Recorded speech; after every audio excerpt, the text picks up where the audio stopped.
चिड़ी चोच भर ले गई, घटो न जल भर नीर।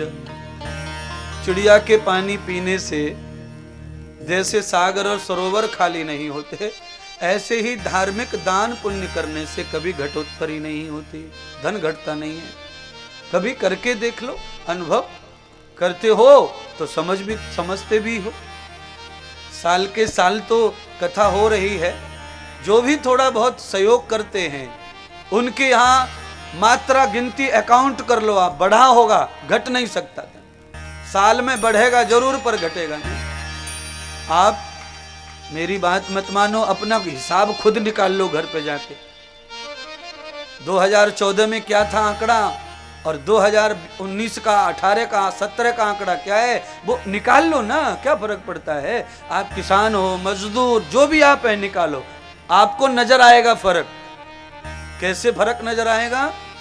अरे महाराज हमने पिछली कथा में 5100 रुपये दिए थे, 1100 दिए थे, 11,000 दिए थे, 51,000 दिए थे, 1 लाख दिए थे, उससे घटोत्तरी नहीं हो सकती। जितना रंग पानी में डालो रंग उतना ही गहरा।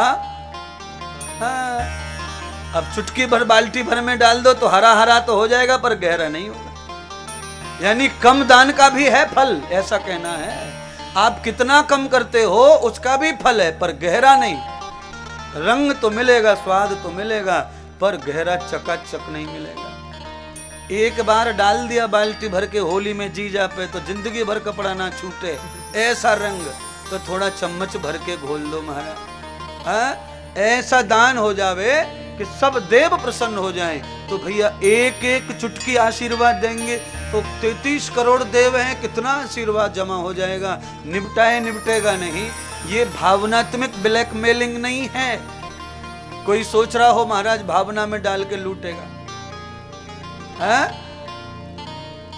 तुम कितने भी धनाढ्य हो जाओ, महाराज को तुमसे कोई लेना देना नहीं है। तुम्हारे जैसे कितने दानी घूमते हैं आगे पीछे, कोई मतलब नहीं महाराज को। तो पर महाराज को एक चीज का मतलब है, तुम मानो मत मानो, सुनो मत सुनो, सुधरो मत सुधरो, करो मत करो, पर मैं दान की महिमा बिना बताए रह सकता नहीं। मैं तो बताऊंगा, क्यों नहीं बताऊं। भागवत में नंद बाबा दान कर रहे तो भाई कुछ तो होगा इसमें।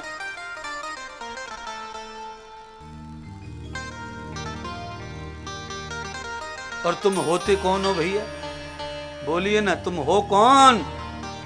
तुम है कुछ, करते हो तुम कन्हैया मेरा नाम हो।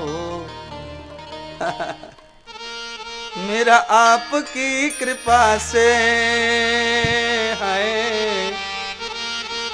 मेरा आपकी कृपा से सब काम हो रहा है। करते हो तुम कन्हैया मेरा नाम हो, करते हो तुम कन्हैया मेरा नाम हो रहा है। करते हो तुम कन्हैया मेरा नाम हो रहा है। मेरा आपकी कृपा से, मेरा आपकी कृपा से सब काम हो रहा है। करते हो तुम कन्हैया सब काम हो रहा है। करते हो तुम कन्हैया मेरा नाम हो रहा है। करते हो तुम कन्हैया मेरा नाम हो रहा है।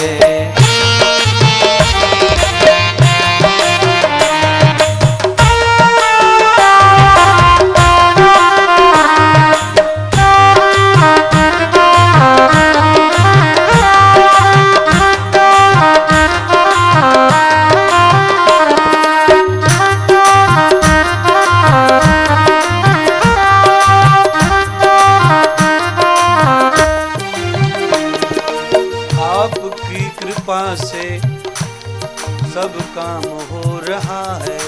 आपकी कृपा से सब काम हो रहा है। हाँ जी, पतवार के बिना ही मेरी नाव चल रही है। पतवार के बिना ही मेरी नाव चल रही है। भंवरों में चल रही है, तूफान में चल रही है। भंवरों में चल रही है, तूफान में चल रही है। आपकी कृपा से भव पार हो रहा है। आपकी कृपा से भव पार हो रहा है। करते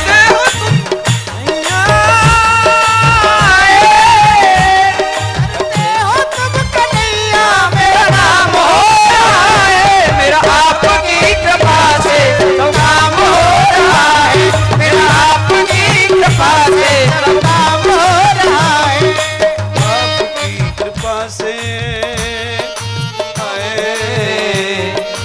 आपकी कृपा से सब काम हो रहा है। सब काम हो रहा है।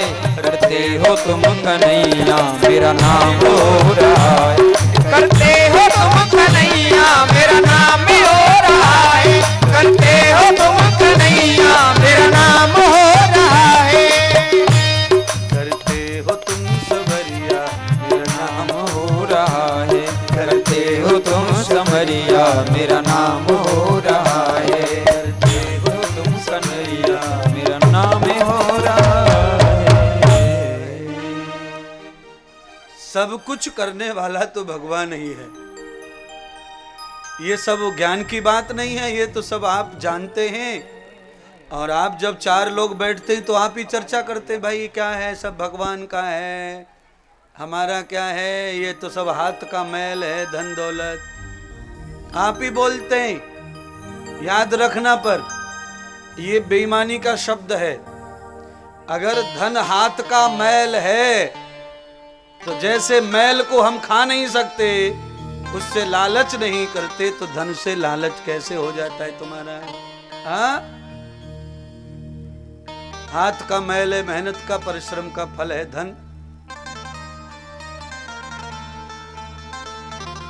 और उसी के प्रति सबसे ज्यादा प्रेम है समाज का।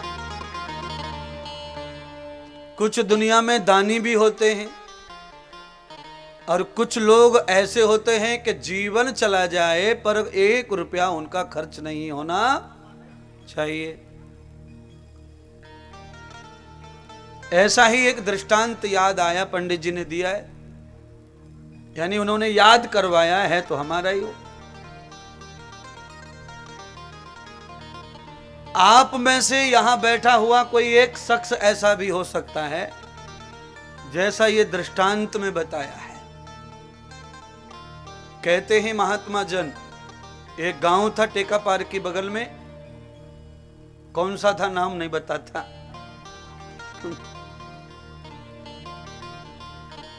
उसमें एक बनिया रहता था, पत्नी बड़ी भगतानी और पति बड़ा खड़ूस।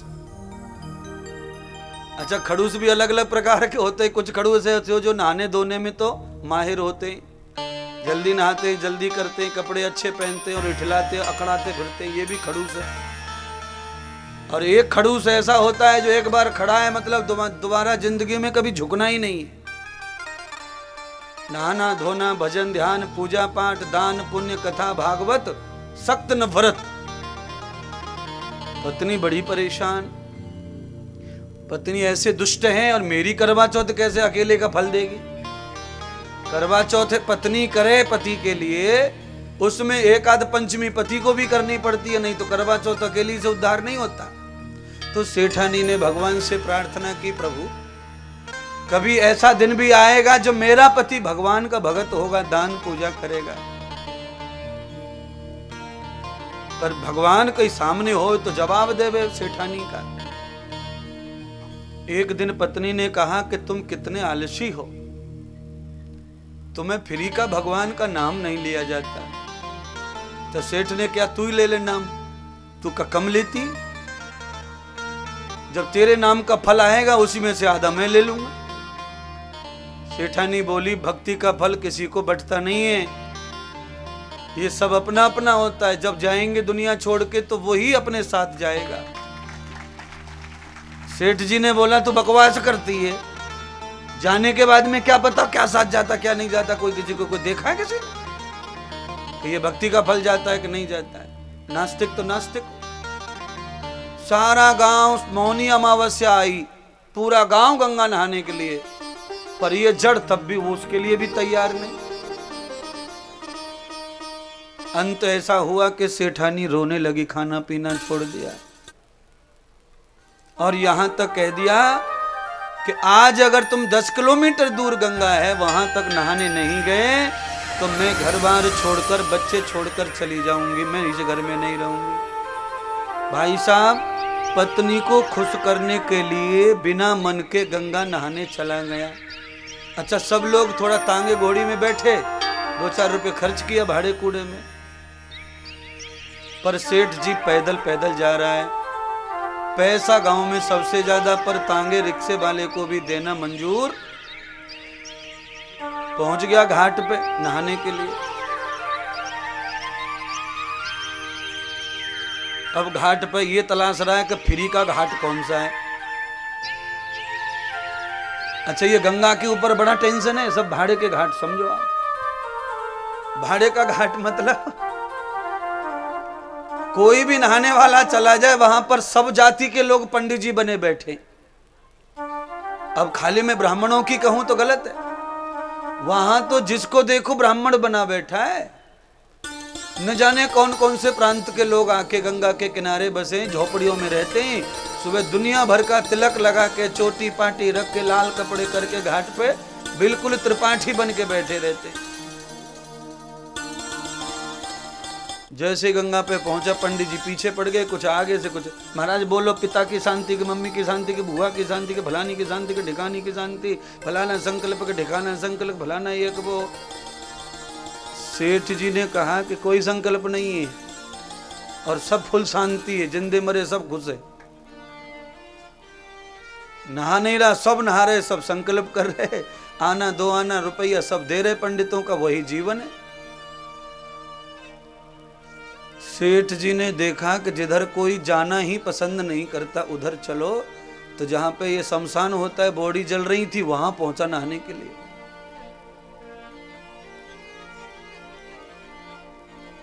जैसे ही डूबक लगाई, आधा घुसा पानी में, आधा सूखा आधा गीला, पंडित जी ने पकड़ लिया। पंडित जी वहां भी प्रकट हो गए। पंडित जी ने कहा महाराज गंगा में नहाने पहली बार आए हो कि आते रहते हो अमावस अमावस? कहा पहली बार। ओहो पहली बार तो बिना संकल्प के, संकल्प करो महाराज। पंडित जी ने हाथ नहीं पकड़ा, यजमान ने हाथ दिया भी नहीं संकल्प के लिए। पंडित जी तो थोड़ा सा जल्दी शुरू हो गए, धदड़ धदड़ धदड़ धदड़ धदड़ धदड़, यानी संकल्प करवाओ मत करवाओ, पर पंडित जी आधा संकल्प तो बोल ही डालते। अब यजमान गुस्सा हुआ, नाराज हुआ, जबरदस्ती कर रहे हो तो मैं नहीं करवा रहा, मुझे नहीं करनी पूजा, मुझे नहीं देना, और देख नहीं रहे कि मैं कपड़ा पहन के नहीं आया, जेब भी नहीं है, पैसा नहीं, तो कहां से करूं संकल्प? पंडित जी ने कहा कि गंगा में नहाने का कोई फल नहीं होता है बिना संकल्प के। 11 रुपए का कर दो, 8 रुपए का कर दो, 5 रुपए का कर दो, 2 रुपए कर दो, 3 रुपए कर दो, 1 रुपया कर दो, 58 कर दो, 54 कर दो, आना धेला कुछ भी कर दो। अंत में उसने कहा कि मैं 1 धेले का संकल्प कर सकता हूं। 1 धेला। अच्छा ये दृष्टांत है तो धेला की महत्व है तभी तो धेला होगा। धेला का मतलब क्या है? धेले का मतलब है 10 पैसा। 10 पैसे का संकल्प कर दो। पर पंडित जी संकल्प करते समय सुनो, उधार चलता है कि नहीं? आपको उधार रखना पड़ेगा, पैसे है नहीं। पंडित जी ने कहा चलेगा, उधार चलेगा। गंगा के जो पंडे होते हैं वो उधार कर लेते हैं, डायरी में लिख लेते हैं, फिर आ जाते हैं ढूंढने और ब्याज लगा के लेते हैं। फिर इसलिए उधार में ज्यादा फायदा रहता गंगा के पंडों को, क्योंकि 1100 में नगद निपट जाता है। उधार रख लिया तो 11,000 से कम पीछा छूटता नहीं है। हाँ, कपड़े दो, अनाज दो, फिर रुपया दो, तो फर्क पड़ता है। 1 धेला का संकल्प कर लिया, गंगा में नहा लिया। पंडित जी ने एड्रेस वगैरह पूछ लिया। सेठ जी चले गए, गंगा जल कट्टी भर के ले गए 10 किलो। सेठानी को दे दिया, नहा के आ गए, ले गंगा जल। पंडित जी कौन हो सकते हैं? तो आज भागवत की कथा में भगवान भोलेनाथ का आगमन है।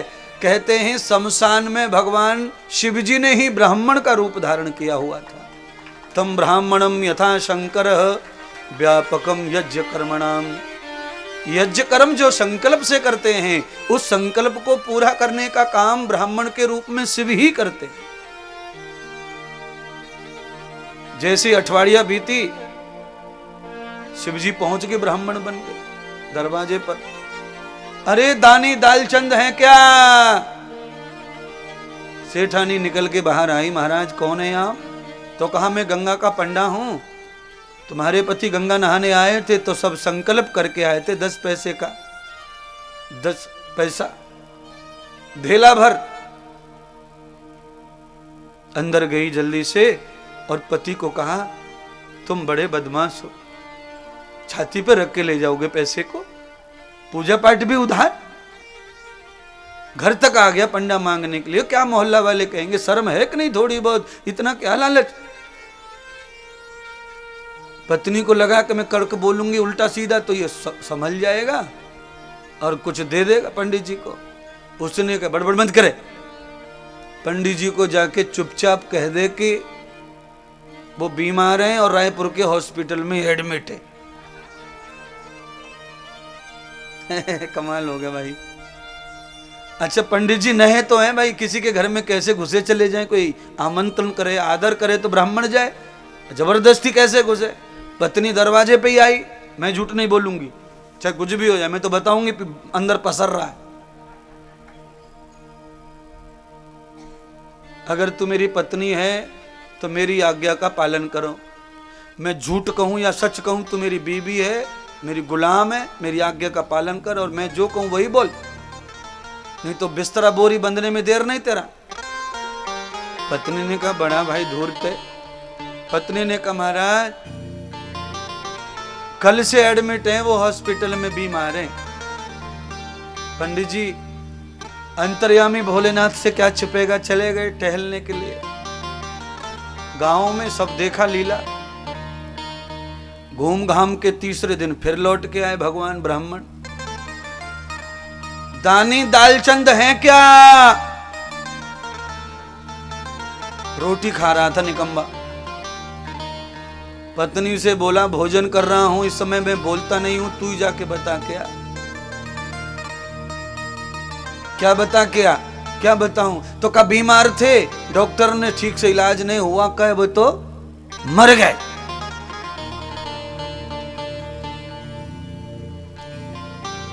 पत्नी कहने लगी 10 पैसे के लिए मुझे क्यों झूठी विधवा बना रहे हो।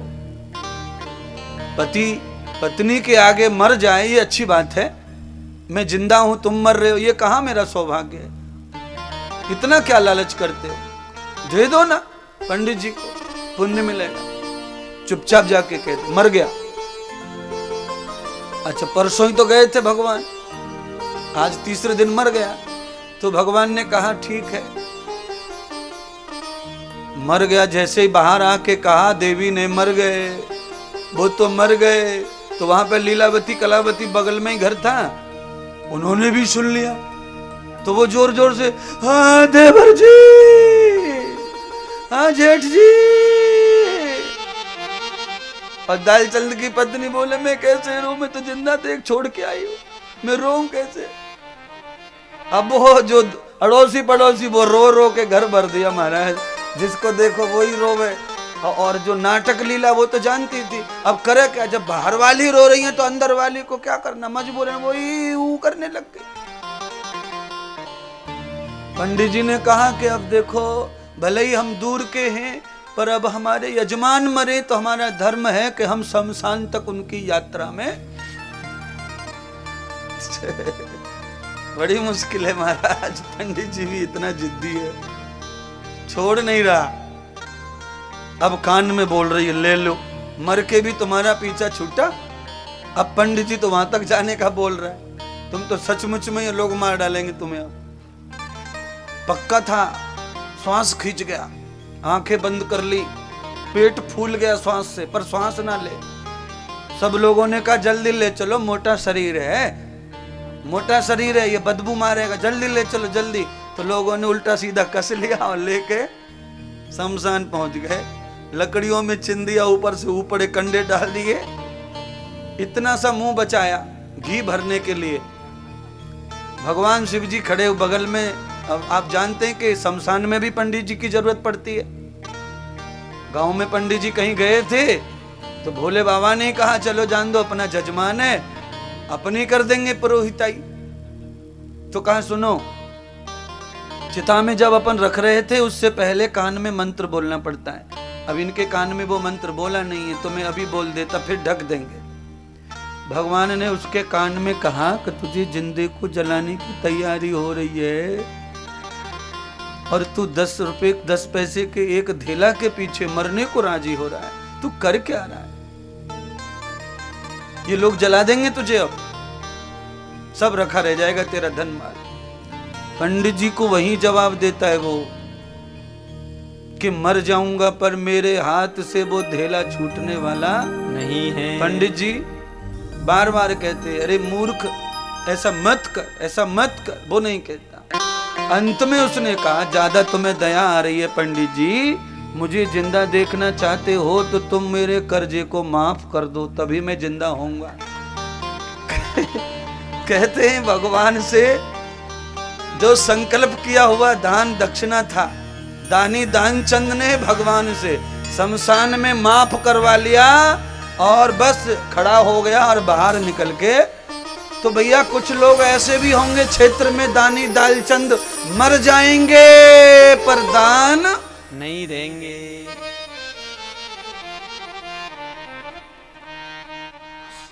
ऐसा होना नहीं चाहिए। ये घटना होगी कि नहीं पता नहीं, पर इस दृष्टांत से जीवन में खूब परिवर्तन आता है, जीवन खूब समझदार हो जाता है।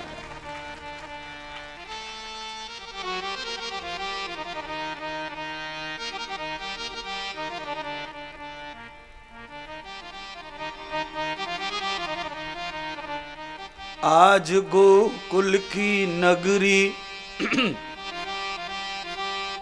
आज नंद की नगरी, घूमे योगी मतवाला। अलख निरंजन खड़ा पुकारे, दर्शन दो नंद के लाला। अलख निरंजन पुकारे, दर्शन दो नंद के लाला। आज नंद की नगरी में घूमे जोगी मतवाला। आज नंद की नगरी में ये घूमे जोगी मतवाला। अलख निरंजन खड़ा पुकारे, दर्शन दो नंद के लाला। अलख निरंजन खड़ा पुकारे, दर्शन दो नंद के लाला। अलख निरंजन खड़ा पुकारे, दर्शन दो नंद के लाला।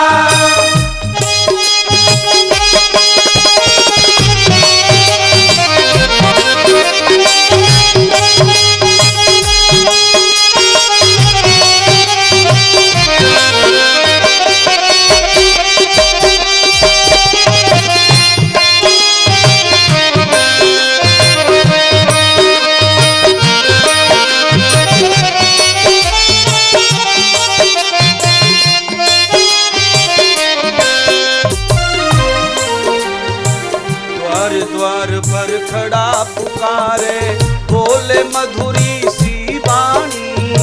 द्वार द्वार पर खड़ा पुकारे, बोले मधुरी सी वाणी। बहुत सुंदर। हर दरवाजे पर कह रहा है निरंजन दर्शन करवाओ। द्वार द्वार पर खड़ा पुकारे, बोले मधुरी सी वाणी। द्वार द्वार पर खड़ा पुकारे, बोले मधुरी सी वाणी। दर्शन करके जाऊं नद मैया, ना छोड़ूं तेरी रजधानी। दर्शन करके जाऊं नद मैया, ना छोड़ूं तेरी रजधानी। दर्शन करके जाऊं तेरी मैया, ना छोड़ूं तेरी रजधानी। करके जाऊं मेरी मैया, ना छोड़ूं रज की दानी। दर्शन दे दो नंद लाला, दर्शन दे दो नंद लाला। अलख निरंजन खड़ा पुकारे, दे दो नंद लाला। अलख निरंजन खड़ा पुकारे, दर्शन दे दो हे लाला। आज नंद की नगरी में घूमे जोगी मतवाला, आज नंद की नगरी में घूमे जोगी मतवाला। अलख निरंजन खड़ा पुकारे, दर्शन दे दो नंद लाला। अलख निरंजन खड़ा पुकारे, दर्शन दे दो नंद लाला। अलख निरंजन खड़ा पुकारे, दर्शन दे दो नंद लाला। अलख निरंजन खड़ा पुकारे, दर्शन दे नंद लाला। भस्म विभूति बाघंबर तन, भस्म विभूति बागंबर तन, भस्म विभूति बागंबर तन, भस्म विभूति बागंबर तन। हाथ में भजने की माला, हाथ में भजने की माला। अलख निरंजन खड़ा पुकारे, दर्शन दे दो नंद लाला। अलख निरंजन खड़ा पुकारे, दर्शन दो नंद के लाला। आज नंद की नगरी में, आज नंद की नगरी में घूमे जोगी मतवाला, घूमे जोगी मतवाला। अलख निरंजन खड़ा पुकारे, दर्शन दे दो नंद लाला। अलख निरंजन खड़ा पुकारे, दर्शन दो मेरे नंद लाला। अलख निरंजन खड़ा पुकारे, दर्शन दो नंद की लाला। अलख निरंजन खड़ा पुकारे, दर्शन दो नंद के लाला। हाँ जी।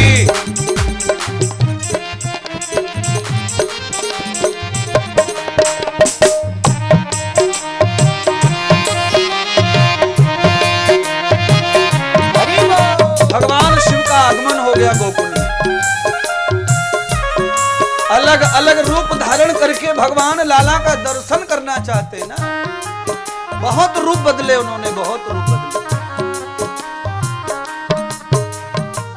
माथे गंगा सजे चंद्रमा, माथे गंगा सजे चंद्रमा, माथे गंगा सजे चंद्रमा, माथे गंगा सजे चंद्रमा। गले में सर्पों की माला, गले में सर्पों की माला। अलख निरंजन खड़ा पुकारे, दर्शन दे दो नंद लाला। अलख निरंजन खड़ा पुकारे, दर्शन दे दो नंद लाला। आज नंद की नगरी में, आज नंद की नगरी में घूम रहा है मतवाला, एक जोगी मतवाला। अलख निरंजन खड़ा पुकारे, दर्शन दे दो नंद लाला। अलख निरंजन खड़ा पुकारे, दर्शन दे दो नंद लाला। अलख निरंजन खड़ा पुकारे, दर्शन दे दो नंद लाला। अलख निरंजन खड़ा पुकारे, दर्शन दे दो नंद लाला। बोलिए भोलेनाथ भगवान की जय।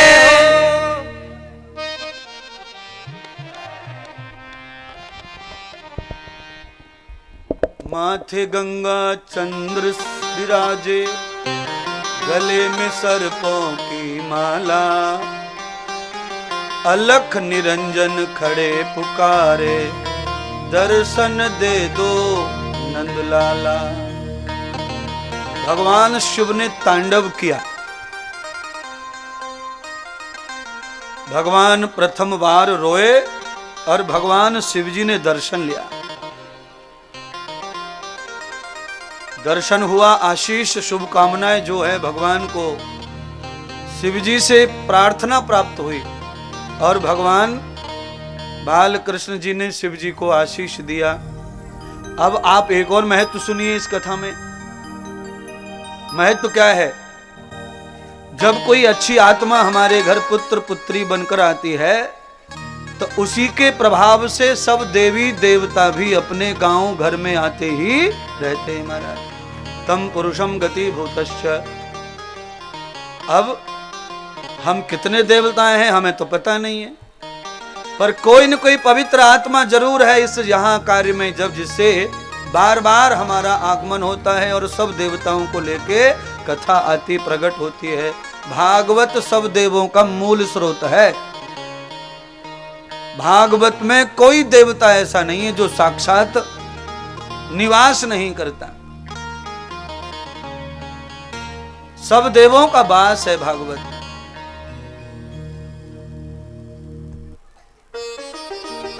आशीष लिए और वचन कहे, लोकस्य पुण्यम त्रिपुंड भाग्यम तदम रूप योगो लाला सुतानाम। आपके जो लाला हैं, सुत हैं, पुत्र हैं, इनका भाग्य इतना जोरदार है कि ये त्रिपुंड लोक हैं, तीनों लोकों के स्वामी हैं। भाग्य बता दिया पंडित जी ने।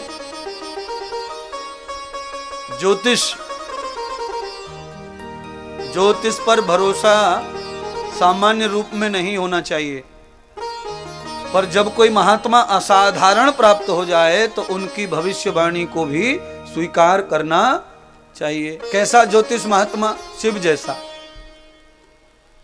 जिसने बहुत सालों तक जंगल में तप किया हो, ऐसा कोई ब्राह्मण भविष्यवाणी करे, आपकी कुंडली बुंडली मंगल बुद्ध बताए तो मानो।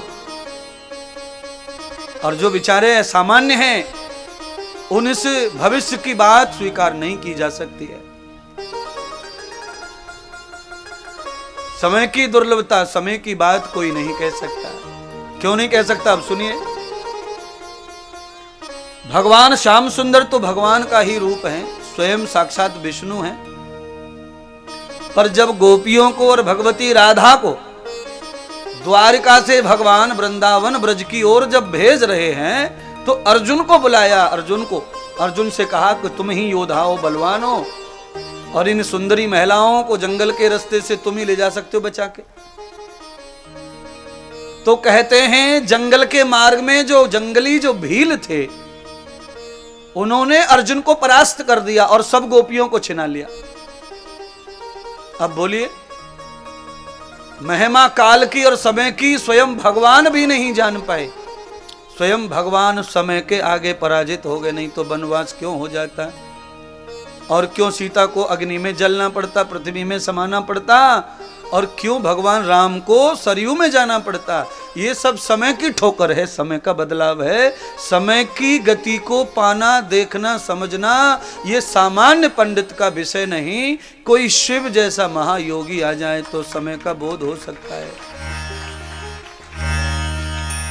कितने खुश खुश हंसते हंसते लोग मर जाते ट्रक के नीचे, हंसते हंसते। हाँ, पीछे बैठने वाले सबके मोबाइल लगे, कान में गाना सुन रहे, मस्त हो रहे। उन्हें क्या पता था कि आगे से ट्रक मारने वाला आ रहा है, नहीं तो उस रास्ते पे नहीं जाते वो। हाँ? समय की महिमा अद्भुत है महाराज। समय की गति, समय की चोट खानी ही पड़ती है। उससे बचाने का मौका अगर कहीं मिले तो केवल एक ही जगह है, वो है केवल गुरु सानिध्य, सत्संग, ज्ञान। आदमी सत्संग में रहता है तो समय की बड़ी बड़ी चोट जो है बच के निकल जाती हैं और समय उनका पॉजिटिव हो जाता है, श्रेष्ठ हो जाता है। क्या लगता है? हमने भाई साहब गंदे पानी को पीने का पानी बनते देखा है, गटर के पानी को आंखों से। पूरे शहर का पानी, गटर का पानी इकट्ठा किया जा रहा है और उसे पीने का बनाया जा रहा है, और कोई माई का लाल ऐसा नहीं जो पहचान सके कि ये कहां से आया है पानी, कैसा आया है पानी। देखो, गटर का पानी जब फिल्टर होकर के नया शुद्ध हो सकता है, तो तुम्हारा पाप का जीवन, दुर्भाग्य का जीवन क्यों फिल्टर नहीं हो सकता? ये सौभाग्य में बदल सकता है, पर उसके लिए सत्संग रूपी छलनी चाहिए, ज्ञान की मशीन चाहिए, गुरु कृपा का डीजल चाहिए, तब चलेगी मशीन, तब छलनी काम करेगी, तब पाप रूपी दुख रूपी जीवन शान हो जाएगा। ओहो, कमाल कर दिया भोलेनाथ। माथे गंगा चंद्र विराजे, गले में सर्पों की माला, अलख निरंजन खड़े पुकारे, दर्शन दे दो नंदलाला। पीछे की लाइन कैसी जो, अलख अलख निरंजन, निरंजन अंजनो अंजनः सर्वेषां यथा मुक्ति च व्याधि। अंजन, अंजन कहते हैं आंख की औषधि। आंख आ जाए, आंख में किसी प्रकार की एलर्जी हो जाए तो हम अंजन करते हैं, ट्यूब लगाते, सुरमा लगाते। 4-5 दिन वो अंजन लगा लिया तो आंख निरंजन हो जाती है। क्या हो जाती है? निरंजन। उससे दवा की जरूरत नहीं रहती, उसको निरंजन कहते हैं। यानी कि जो निरंजन है, जिसमें कोई काम क्रोध लोभ मोह मत्सर, जिसमें कोई कामना ही शेष नहीं है, ऐसे पंडित जी को निरंजन कह सकते हैं। वो केवल एक शिव है।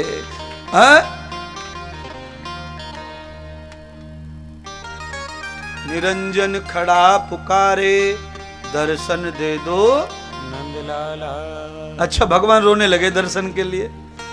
ये दुनिया का पहला भगत ऐसा है जिसके लिए भगवान रो रहे हैं, मेरा दर्शन ले ले ले ले ले ले। यूं तो भगवान के दरवाजे पर कन्हे को भगत आते हैं, पर क्या भगवान सबके लिए बाहर निकलेंगे दीवार फाड़ के? नहीं। भगवान खंबा फाड़ के प्रहलाद के लिए निकले, पर और कई भक्तों पैदा हुए प्रहलाद जैसे ही, पर उनके लिए भगवान नहीं निकले, प्रकट नहीं हुए प्रहलाद के लिए। क्यों? प्रहलाद भी वही दीवाना था, प्रहलाद भी वैसा ही बालक था, निरंजन। उसका कोई स्वार्थ नहीं था बालक का। बालक बहुत जानता ही नहीं था, केवल माँ ने कहा यही अच्छा तो बालक ने वही अच्छा माना और पकड़ के रखा। तम भूतम यथा मेधाम गुरु वाक्यम जनार्दनम। अपनी माँ को गुरु मानकर उसके वाक्य को भगवान का वाक्य समझ के बालक ने किया, तो भगवान प्रकट हो गए और काम बन गया। माँ बाप भी तर गए, कुल खानदान भी तर गया। पहला गुरु माँ होती है। अच्छा, बच्चों को माँ ही गलत मार्ग पे ले जाती है। अब तुम सोच रहे होंगे माँ ऐसा कैसे करेगी, गलत मार्ग पे ले जाएगी? क्यों? गलत मार्ग पर ले जाने का मतलब ये नहीं है कि तुम कमर से बांध के ले जा रही हो खींच के। तुम जो गलत गलत करती हो वो बच्चा देखता है और वही अपनाता है, वही सीखता है। हाँ, दुनिया का कोई भी शेर सर्कस में अगर नाच रहा है तो वो शेर इसलिए नाच रहा है कि जब उसने अपनी माँ की कोख से जन्म लिया, उसके चौथे पांचवें छठवें दिन ही उसे उठाया लाया जाता है और वहां ला करके बचपन से ही उसे मार मार कर इतना डरा दिया जाता है कि फिर वो सिखाने वाले टेंडर के साथ काम करता है। जो टीचर कहे वही शेर करता है। कमाल का काम हो जाता है। कौन? गुरु वाक्यम। शेर बचपन से टीचर का ज्ञान ले रहा है, इसलिए सर्कस में अजूबे अजूबी लीला दिखाता है, अजूबे अजूबी लीलाएं दिखाता है। शेर किसी की सुनने वाला जानवर नहीं है। शेर किसी की हुंकार से, धमकी से, किसी के प्रहार से रुकता नहीं माना है, इसीलिए उसकी शेर की वैल्यू है। पर बचपन से जब उसे सिखाया जाता है तो वो शेर दुष्ट प्राणी होके भी सीख जाता है और एक अच्छे जादूगर की तरह लीला करता है। तो फिर हमारे बच्चे तो पहले से ही भगवान का रूप हैं, उन्हें थोड़ा अच्छी ट्रेनिंग जन्म से दी जावे तो हो सकता है आज ये दिन देखने को ना मिले जो माँ बाप परेशान है, क्लेश में, दुख में, टेंशन में है। बड़ी मुश्किल है।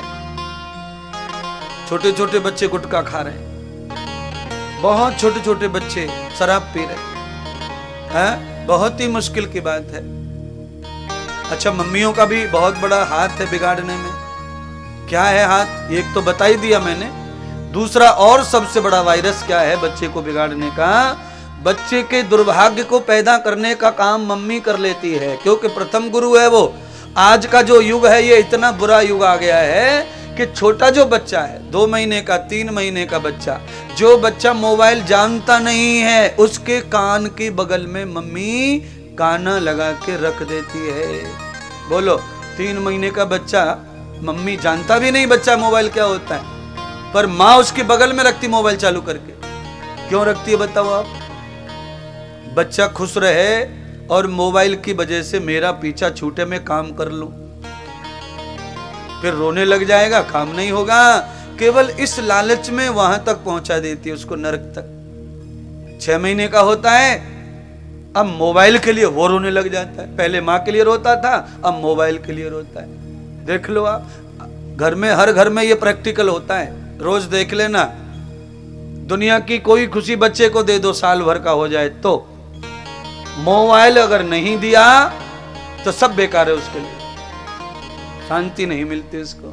कौन बिगाड़ रहा है? अपना पीछा छुड़ाने के लिए बालक को ये मोबाइल जो है माँ बना के दिया गया है, वही पिता बन गया, वही माँ बन गया है। बड़ा मुश्किल हो गया। 2 साल का, 3 साल का बालक तो भैया पूरा इंटरनेट चला लेता, व्हाट्सएप चला लेता, फोटो खींच लेता है। कमाल की बात। ज्ञान हो जाना अच्छी बात है, ज्ञान हो जाना अच्छी बात है, पर जिस रास्ते में ज्ञान मिलता है मोबाइल की गैलरी में, उस रास्ते में पहले बुरे चौकीदार खड़े रहते। पहले दुष्टों का दर्शन करो, और जब जो तुम्हें चाहिए वो ढूंढने से मिल तो जाता है, पर पहले दुष्ट आत्माओं का ही दर्शन होता है। जैसे ही प्रोफाइल खोलेंगे, सबसे पहले धड़ धड़ धड़ धड़ धड़ धड़ करके दुष्ट आत्माएं प्रकट हो जाती है। आपको नहीं चाहिए तो आप हटा दो। बड़ा बुरा चीज है, बड़ा मुश्किल है हमारा, बहुत बुरा।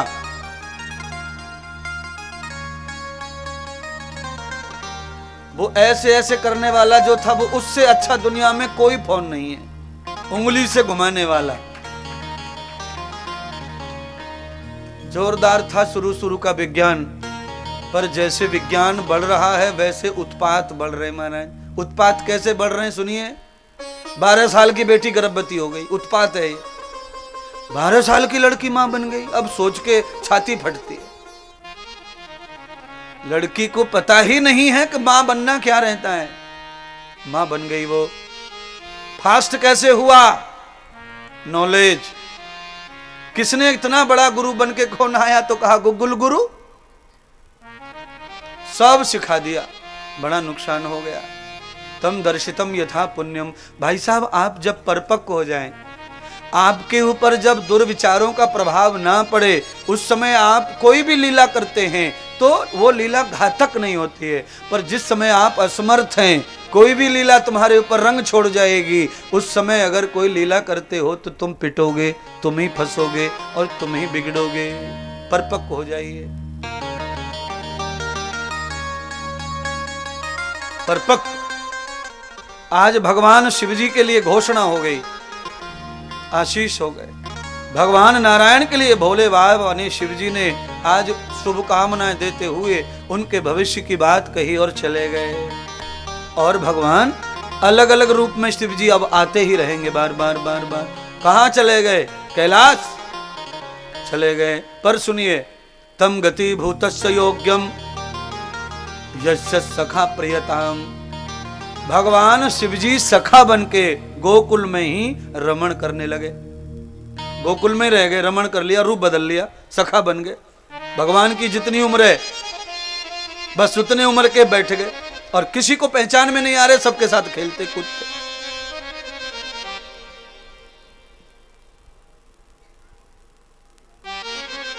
आगे लीलाएं आएंगी तो फिर से मुलाकात करवाएंगे। यह कथा भी नहीं सुना रहा हूं मैं।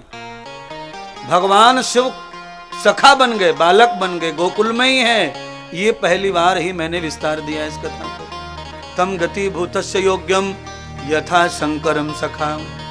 भागवत में तो है, पर इतनी बड़ी बड़ी कथाएं, इसलिए उसका नंबर ही आया नहीं आज तक। पर मुझे लगा बहुत बार कई कथाएं सुनाई गई हैं, कुछ अलग सुनाया जाए, इसीलिए न्यारा न्यारा।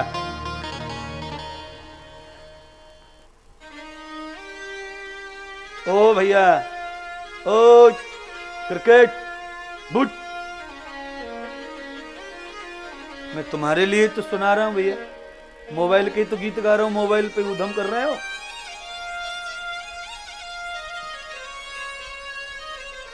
अलग अलग होके बैठने में क्या हो रहा है? बैठ जाओ, बट के बैठ जाओ, एक जगह बैठोगे फिर बात करोगे।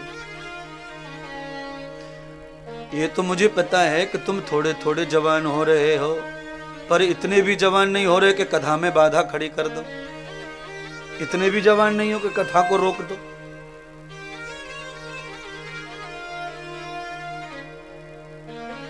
सब लोग अलग अलग उम्मीद लेके आते हैं कथा से, किसी को ज्ञान लेना है, किसी को गुरु बनाना है, किसी को कथा में पुण्य लेना है, किसी को चप्पल लेना है, किसी को जूता बदलना है, किसी को दोस्ती करनी है। ये उसमें से ही है पांचों, ये दोस्त ढूंढने आए, दोस्त मिल जाए कोई। मंडी लगी है यहाँ, मिल जाए तो मिल भी जाए। इसीलिए सत्संग की जरूरत है। तम पुरुषम गति भूतश्च, मैंने एक बार रोज कहा दिन में, सामने बैठ के कथा सुनने से आदमी का ध्यान इधर उधर जाता, टीवी में कथा सुनने से ध्यान इधर उधर जाता है। दरवाजे पर कोई आ जाए तो हम टीवी छोड़ के दरवाजे पे जाते हैं। कौन? ये खोलो दरवाजा, आओ आओ आओ आओ आओ, टीवी चल रही है, मामा आ गए, चाय बनाओ, कॉफी बनाओ, बिस्किट लाओ। आधा घंटा चाय में बिगड़ गया, टीवी चल रही है। ये फर्क है, देखो है। मामा फूफा जीजा साला काला पीला हरा कोई भी आ जाओ, वो अपने आप यहाँ बैठता जा रहा, कोई कुछ नहीं है, सब अपनी लाइन में कथा के ध्यान में मस्त है महाराज। सामने आमने ये फर्क पड़ता है, ये पुण्य भारी है।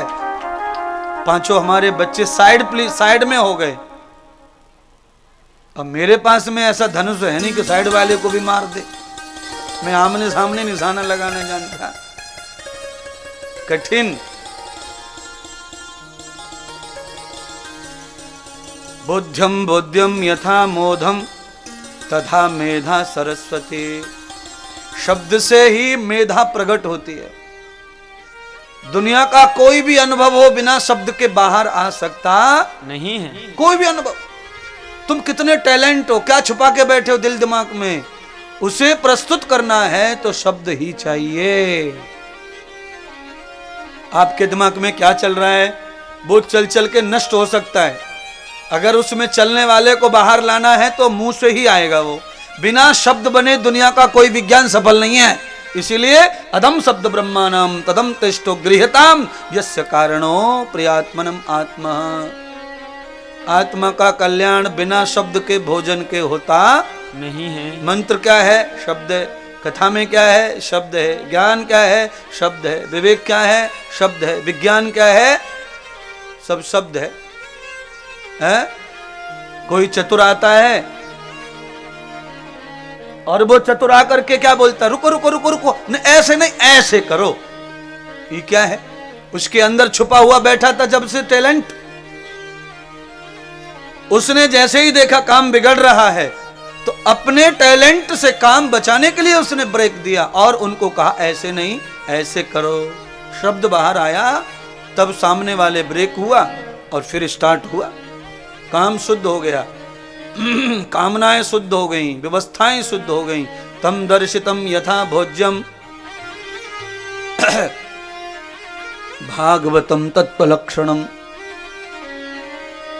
5वें दिन आनंद वर्षा, चौथे दिन आनंद रहा। जैसे ही 6वां दिन आया नंद के घर में अचानक क्लेश आ गया। 6वें दिन अचानक क्लेश आया। कभी कभी आपने देखा होगा कि हम सब लोग नहाने धोने की, पूजा पाठ की, नाच गाने की तैयारी कर रहे हैं मन से, दिल से। 11 बजे बारात विदा होने वाली है।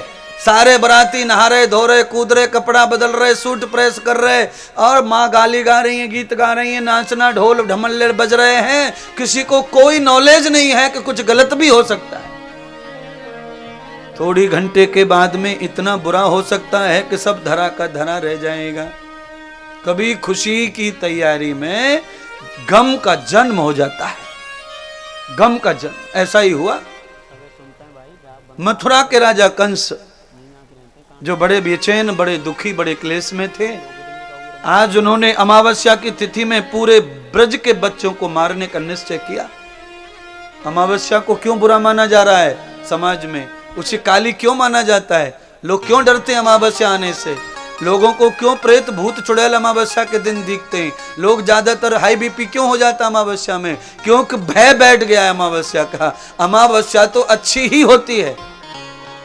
अगर रात नहीं अच्छी होती तो भगवान क्यों बनाते? बोलिए ना, है? काला अच्छा नहीं रहता तो भगवान क्यों बनाते? सोलिए, हम अच्छी तरह जानते हैं आंख में काले कलर के अलावा दूसरा कोई कलर जचता नहीं है। आपने आज तक कभी पीला काजल देखा है? पीला काजल होता तो नहीं है, पर महिला कोशिश तो कर रही है वैरायटी लाने की कि वो लाल पीला हरा सब मार्केट में लेके आ जाएं काजल। पर अभी होशियार भी है, आंख नहीं सहन कर रही कलर को, लाल पीले को, तो आंख के ऊपर पोत लेती हैं पलक पे, है? आंख में तो काजल ही लगाती हैं।